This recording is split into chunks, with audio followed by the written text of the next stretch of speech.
Live from Fargo and serving you on TV, online, and on the go. This is Valley News Live at 10. Plenty of parents intentionally buy their home in a specific neighborhood so their children can attend a certain school. Now some families in Fargo face the possibility that their carefully laid plans, years in the making, may not work out due to school boundary changes. Valley News Live's Veronica Marshall has the latest on proposed changes. She joins us live in the studio. Veronica? Mike, Andrea, I went to Kennedy Elementary School tonight where an informal meeting of concerned parents wrapped up. The group shared their distress over the Fargo School Board's proposed plans to change school boundaries, but the overall tone of the meeting was one of hope and unity.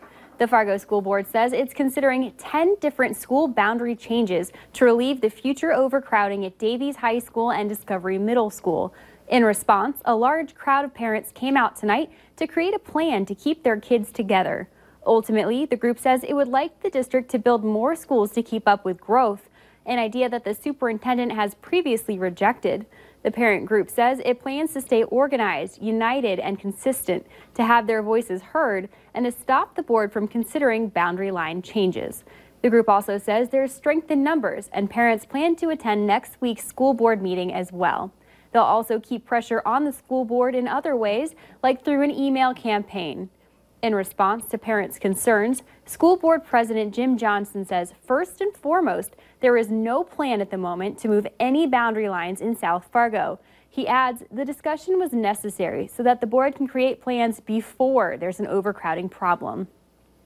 Johnson says he believes the board will make a decision on the overcrowding issue in the next year or so, and parents will be allowed to address the board before a final decision is made.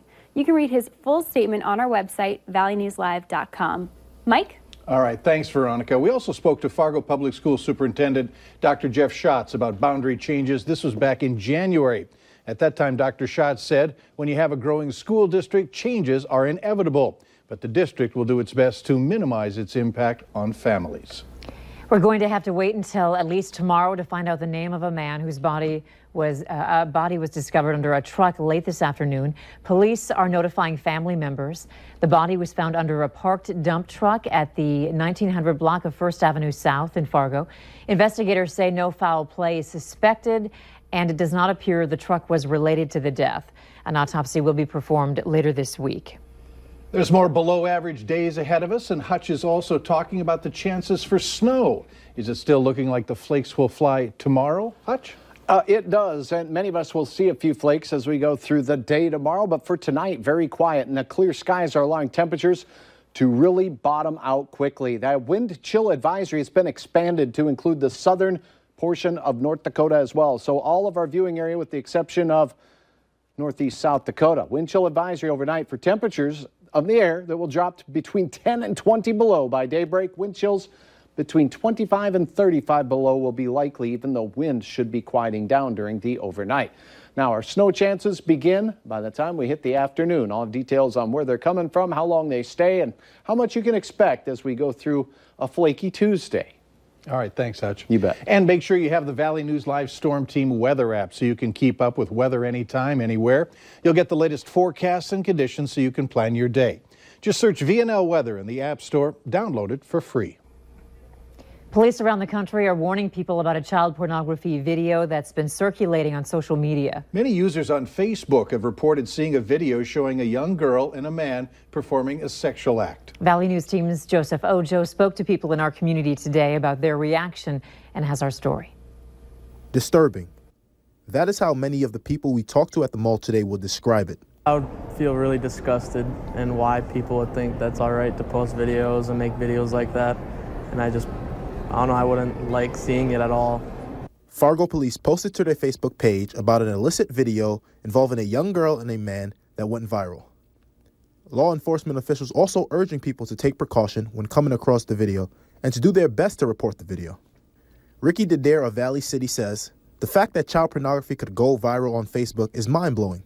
He does, however, feel users of Facebook could work together to prevent this video from going viral.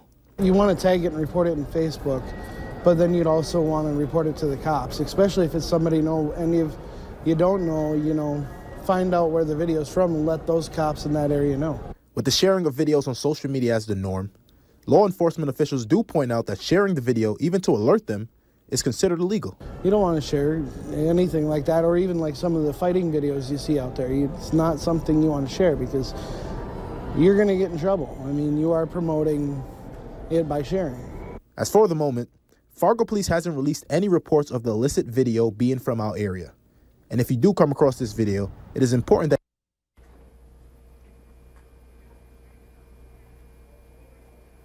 To report an incident involving the sexual exploitation of children, you can file a report on the National Center for Missing and Exploited Children's website.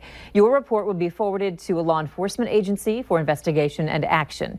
For the link to the site, just go to valleynewslive.com and click on this story. A Moorhead woman who says her car was hit by a snowplow wants to know who the driver was that totaled her vehicle. She contacted our whistleblower hotline for help. Kenzie Goodhouse was traveling home on 28th Street North in Moorhead toward 4th Avenue North when she saw a snowplow headed straight for her. She pulled to the side as much as she could, but the plow cut into her driver's side from front to back.